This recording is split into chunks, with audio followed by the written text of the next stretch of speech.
My niece snatched my daughter's new tablet. Auntie says I can have anything I want. My sister nodded. She's right, your kid has plenty. I calmly took it back, leaned down, and whispered, can you imagine the look on my sister's face when I told her she had 30 days to get out of the lake house she'd been treating as her own for 8 years.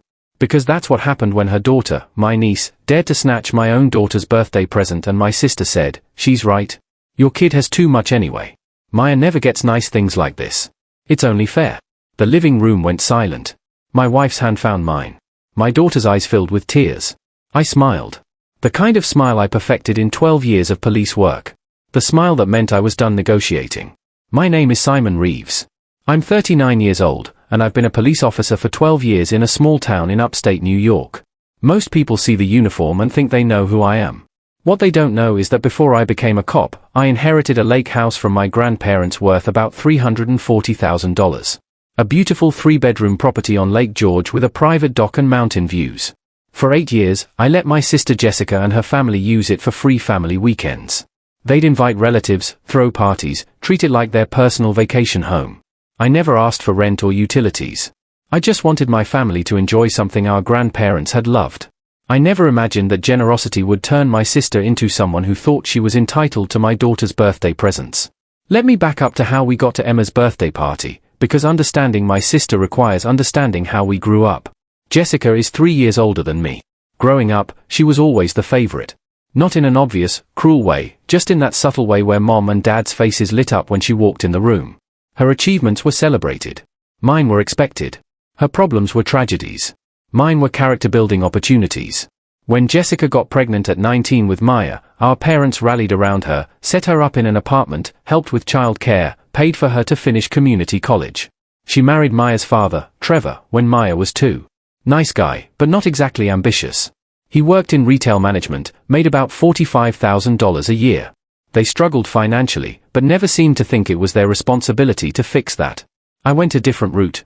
Joined the police academy at 21, married Claire at 24, bought a modest house in town at 26. When Emma was born a year later, Claire and I had already planned everything carefully: budget, savings, college fund. We lived within our means. My grandparents died when I was 31, both within 6 months of each other. They left the lake house to me specifically, not to both Jessica and me, just to me. My grandfather had always liked that I went into public service. Said it reminded him of his years as a volunteer firefighter. The will was clear and notarized. Jessica wasn't happy, but she didn't contest it. Instead, she asked if her family could use it sometimes for family time. I said yes. Of course, I said yes. It was a big house and we only used it a few weekends a year. Why let it sit empty? That was 8 years ago. What started as sometimes became most weekends. What started as asking permission became informing me they'd be there.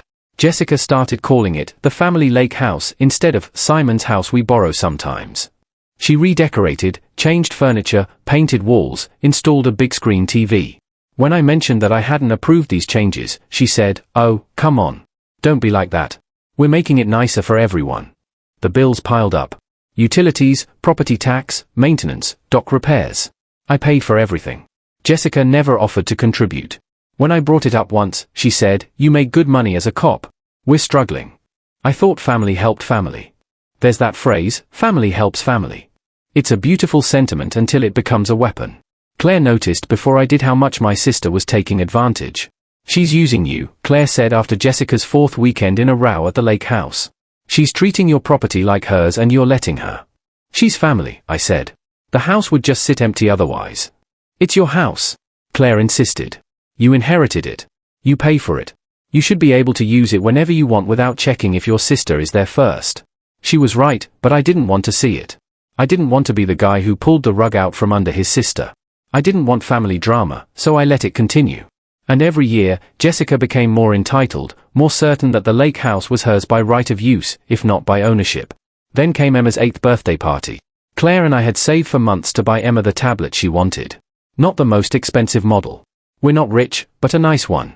For $100, educational apps preloaded, parental controls set up, a purple case she'd picked out herself. We threw the party at our house. 20 kids from Emma's class, pizza, cake, backyard games. Jessica's family came, Maya, Trevor, and Jessica. I was actually happy to see them. Despite everything with the lake house, I still loved my sister. I wanted Emma's birthday to be perfect. Maya saw Emma open the tablet and her face changed. Not happy for her cousin, just calculating, wanting. After cake, after the other kids left, Maya walked up to Emma and just took it out of her hands. Auntie says, I can have whatever I want, Maya announced, clutching the device like it was already hers. She was 8 years old and so confident in her entitlement that she didn't even look at me for permission. My daughter, Emma, also 8, stood frozen, watching her cousin walk away with the birthday present she'd opened 30 minutes ago. Daddy? I looked at Jessica. Tell your daughter to give it back. Jessica crossed her arms. She's right. Your kid has too much anyway. Maya never gets nice things like this. You make good money. We struggle. It's only fair. It's Emma's birthday present. And Maya never gets presents like this. You could buy Emma another one. We can't afford this for Maya. That's not my problem, Jessica. Family helps family. Simon. There it was again. That phrase. That weapon. Claire stood up. Give Emma her tablet back. Now. Jessica's face went hard. You two are so selfish. You have everything. Nice house, good jobs, only one kid, so you can spoil her rotten. Maya deserves nice things, too. Then buy them for her, I said quietly. But you're not taking my daughter's birthday present. I walked over to Maya, who was already swiping through Emma's new tablet, and gently took it from her hands. She started crying immediately. Loud, theatrical wailing. Jessica rushed over. Look what you did. You made her cry. I took back something that wasn't hers. You're so out of line, Simon. You've always been like this. You have to have everything your way. You can't share. Something in me snapped. Not loud. Not explosive. Just a click, like a lock sliding into place. Emma, I said calmly. Go upstairs and pack a bag. We're going to Grandma and Grandpa's for the weekend. But Daddy, my friends, now, sweetheart. Emma knew my cop voice. She went upstairs. I turned to Jessica. You need to leave my house. Oh, we're leaving. Don't worry. Come on, Maya. Let's go to the lake house where we're actually appreciated. About that, I said. You have 30 days to remove all your belongings from the lake house. Jessica froze. What? The lake house is mine.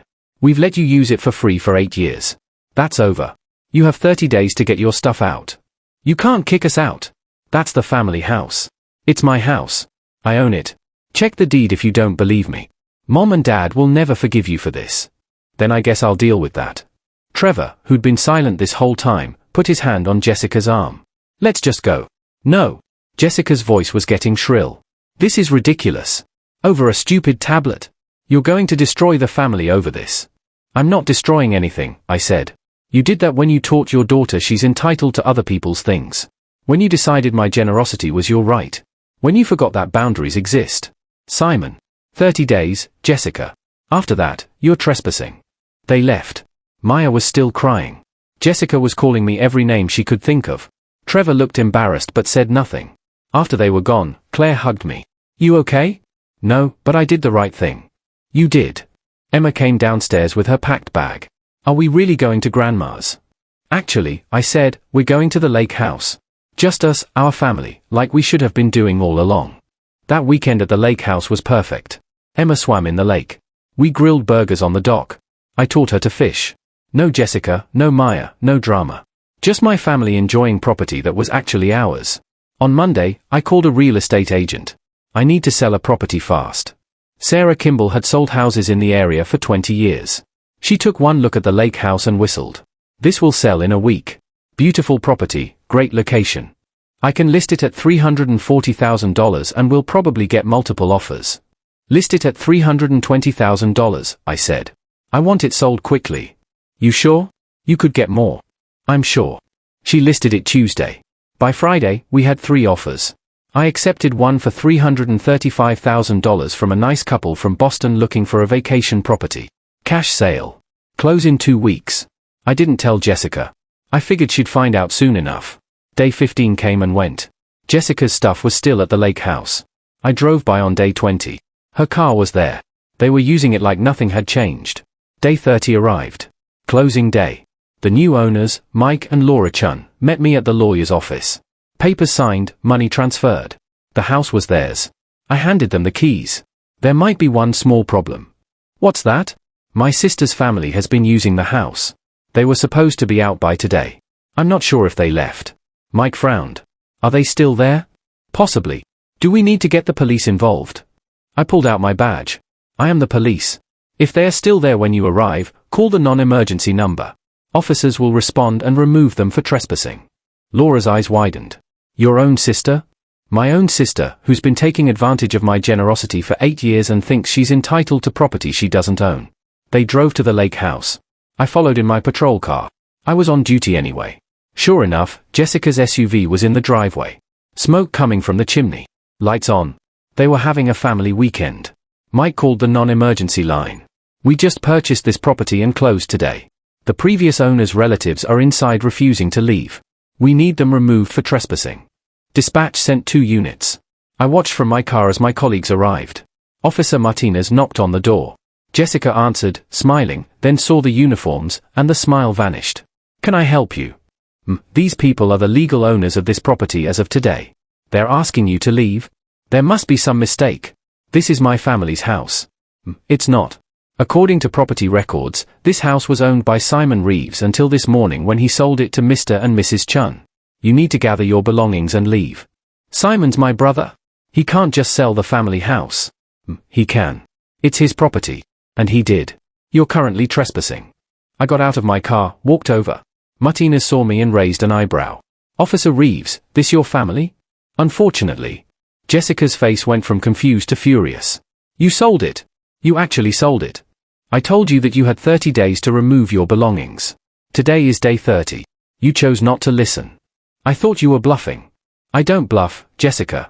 I gave you clear instructions. You ignored them. Where are we supposed to go? We had plans here this weekend. Not my problem anymore. Officer Martinez, the owners would like the property cleared. Martinez nodded.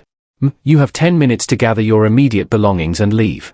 Anything you can't carry, you can come back for tomorrow with 24 hours notice to the owners. This is insane. Mom and Dad will hear about this. I'm sure they will.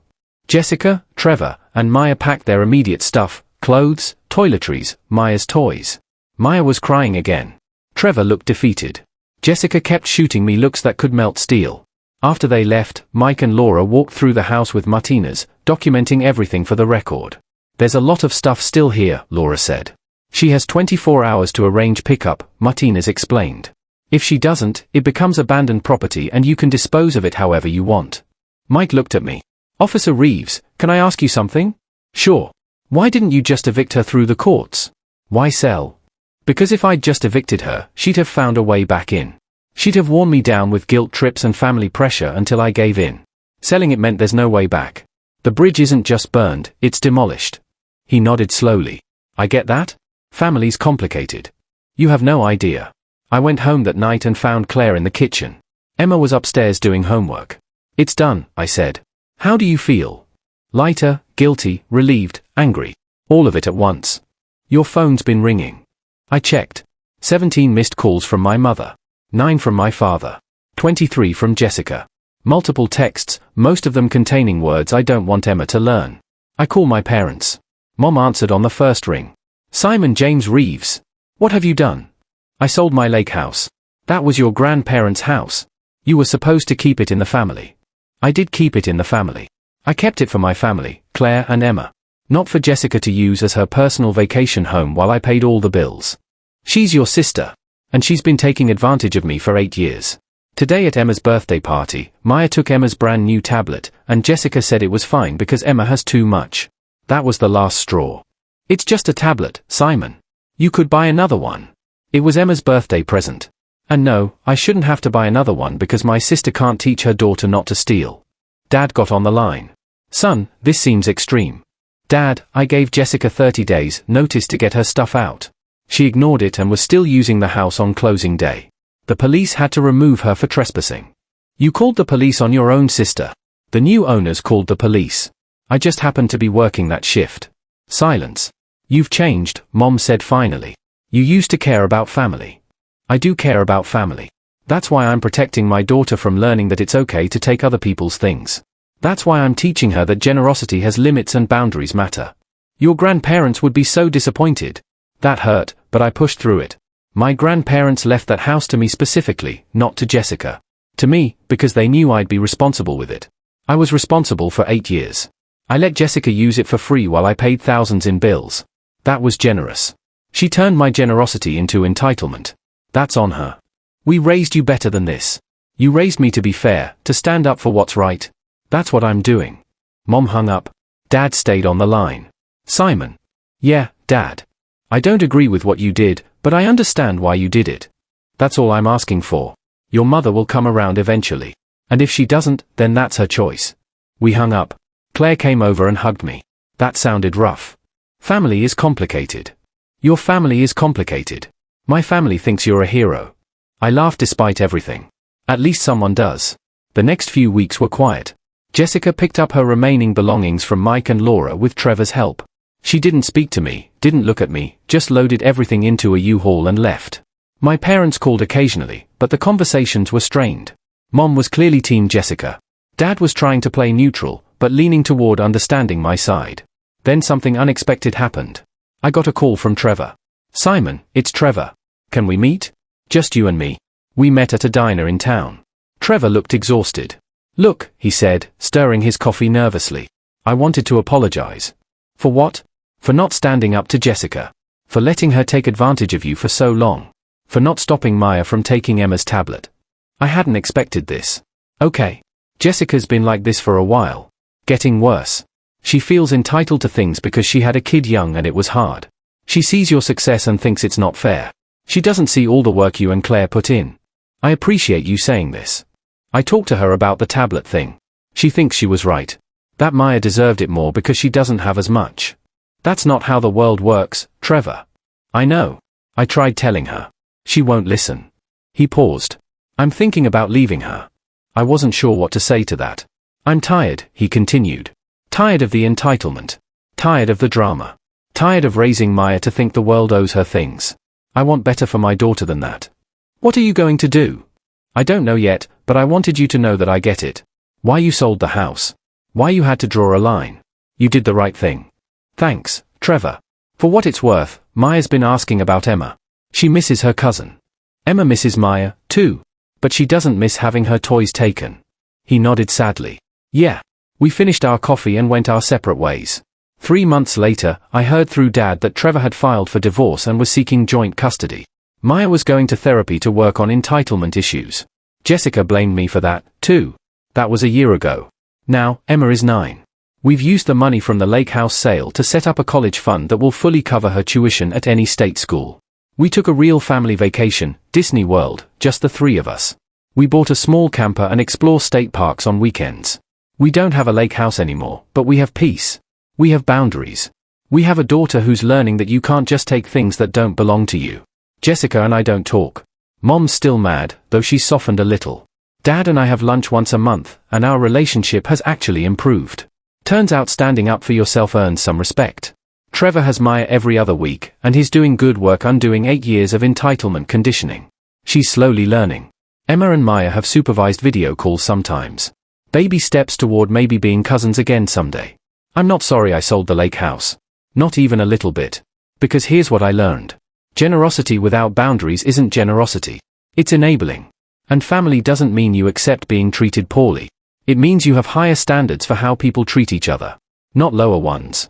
My grandparents left me that house to enjoy, to share with people I loved, to create good memories. For 8 years, I did share it. But somewhere along the way, sharing became surrendering. Generosity became obligation. And my sister forgot that just because someone is generous with you doesn't mean they owe you everything forever. The lake house is gone. But my daughter learned something more valuable than any vacation property could ever be. That her father will protect her. That boundaries exist for a reason. That you don't have to accept being taken advantage of, even by family, especially by family. My grandmother used to say, being kind doesn't mean being a doormat. It took me 39 years and 1 stolen tablet to understand what she meant. So, here's what I want to know, was selling the lake house too extreme, or exactly what the situation required? Because I genuinely can't decide. Part of me thinks I could have just enforced boundaries without nuking everything. Evict Jessica, keep the house, use it with my family. Problem solved. But another part of me thinks I read the room perfectly. That Jessica would never have stopped. That family pressure would have worn me down, and that the only way out was to eliminate the asset entirely. What do you think? Was this a healthy boundary or too drastic? Could I have handled it differently and gotten a better outcome? Or was this always going to end in either total severance or lifetime doormat status, with no middle ground? And here's the uncomfortable follow-up: if you were Trevor, would you have stayed? Because he watched this whole dynamic for years and said nothing until it was too late. Is he a victim here, or an enabler? Drop your thoughts below. I need to know how other people see this because I'm genuinely torn. Pack your things. By nightfall, the lake house they'd enjoyed for free was sold. When the new owners changed the locks,